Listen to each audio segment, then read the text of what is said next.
Bonsoir à toutes et à tous. Bonsoir Laurent Toutain. Bonsoir Rémi. Alors Laurent, vous êtes responsable des relations actionnaires individuelles de Total. Total qui est notre partenaire pour cette soirée et pour cette émission consacrée à la pédagogie boursière. Alors, nous avons vu la semaine dernière, dans le cadre de ces lundis d'Investir Day, l'utilité de la bourse, les grands principes, bref, le pourquoi. Je vous propose maintenant de s'intéresser au comment. Et comme la semaine dernière, Laurent, vous nous apporterez le point de vue complémentaire d'une des plus grandes sociétés françaises. Alors, on dit que dans l'immobilier, il y a trois principes, c'est l'emplacement, l'emplacement et l'emplacement. Eh bien, pour investir en bourse, c'est un peu la même chose. Il y a trois principes, il faut diversifier, diversifier et diversifier. C'est résumé par un célèbre proverbe boursier, il ne faut pas mettre tous ses œufs dans le même panier. Même quand un secteur a le vent en poupe, il ne faut pas lui accorder trop de place. Même si vous considérez que le luxe ou la technologie sont les meilleurs secteurs, ne misez pas tout dessus.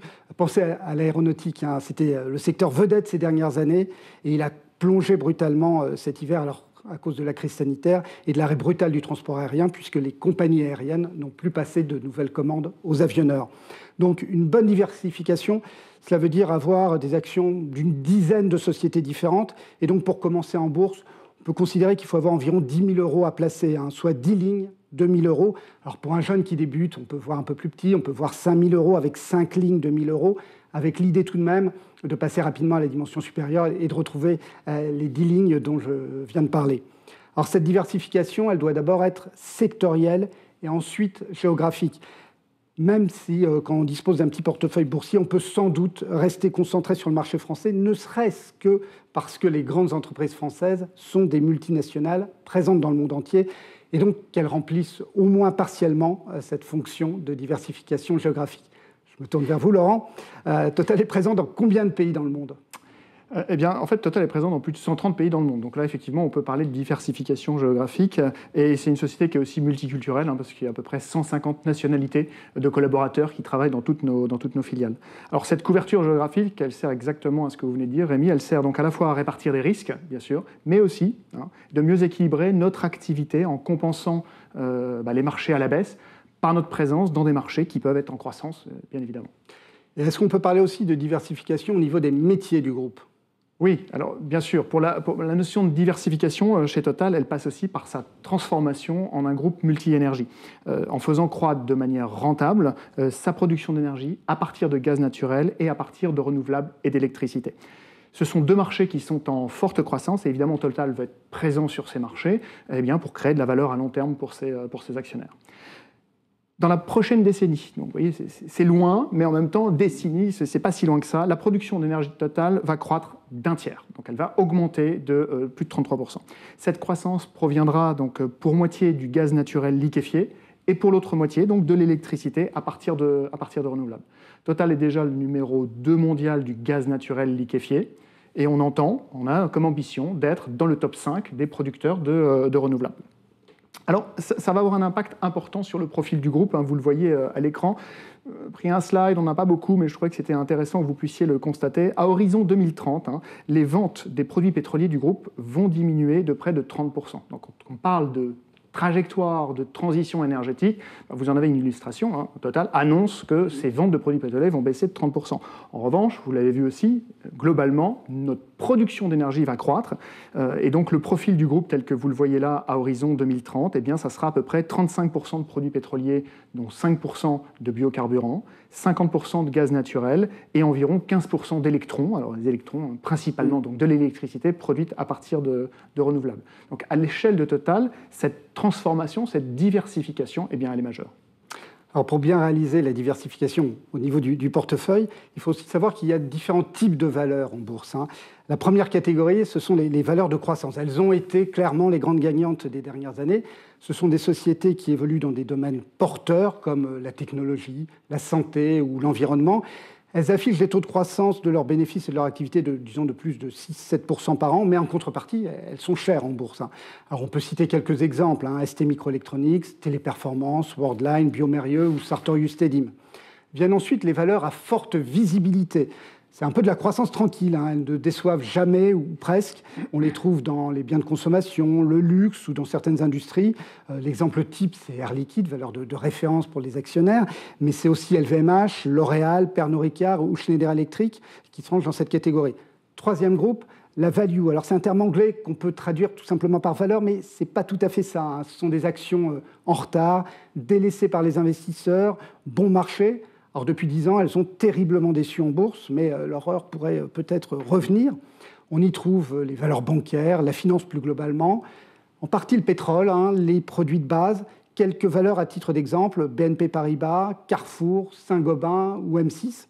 Le quatrième mousquetaire, ce sont les valeurs de rendement, celles qui distribuent des dividendes généreux à leurs actionnaires, avec à la clé des rendements de plus de 3,5%. On les trouve à la fois parmi les value et parmi les sociétés à forte visibilité. On peut citer AXA, on peut citer Engie, Orange, ou encore Total, qui accorde une importance toute particulière à la rémunération de ses actionnaires, Laurent. Alors Total, vous avez raison, on est dans plusieurs de ces catégories, clairement, hein. On est dans la catégorie des portefeuilles de croissance.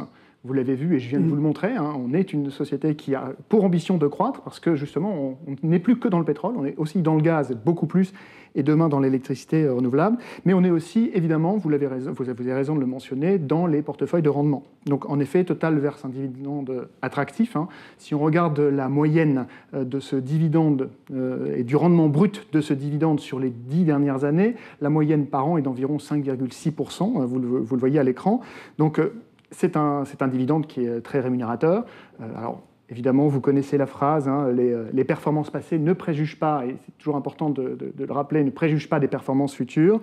Mais c'est vrai que sur une période récente, si même on regarde les 12 derniers mois, de novembre 2019 à octobre 2020, le rendement brut du dividende du groupe s'établit à 7%. Donc, en conclusion, hein, sur ces notions de valeur et comment on peut situer un groupe, c'est vrai que pour Total, en tout cas, comme on vise donc à devenir un groupe à la fois multi-énergie, tout en offrant un dividende à fort rendement, eh bien, on estime que Total est un investissement dont l'attractivité doit conduire à une revalorisation du titre. Alors pour finir, je vous propose 4 règles pour bien gérer, en plus de la diversification dont on a abondamment parlé.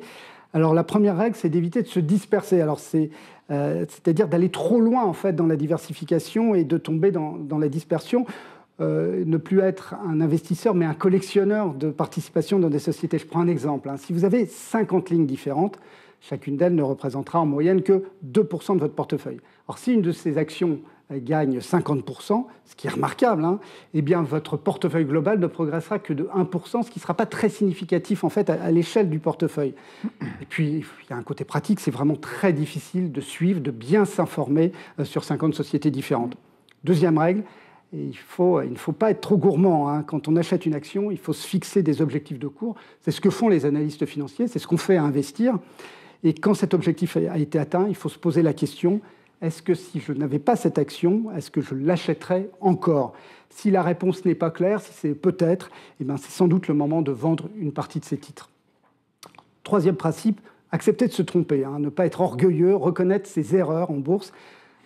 Savoir vendre à perte est en fait un signe de bonne gestion. Quand on commence à être en déficit de 30% par rapport à son prix d'achat, là aussi, il faut se poser la question. Il y a un proverbe boursier qui dit qu'il vaut mieux se couper une main plutôt qu'un bras. Et c'est parfaitement exact. Enfin, dernière règle, il faut être opportuniste, hein. La bourse, on l'a dit, ce sont des performances sur le long terme. Il faut investir régulièrement. Mais cela n'interdit pas quand même de sauter sur les bonnes occasions et de profiter des trous d'air qu'il y a régulièrement sur les marchés. Merci à tous. Merci Laurent Toutain. Merci Rami. Et je vous dis à la semaine prochaine pour le troisième et dernier, toutes les bonnes choses ont une fin, le troisième et dernier lundi de l'Investir Day. Et on parlera des différentes façons de s'informer en bourse. On a appelé cette émission « La bourse miroir du monde ».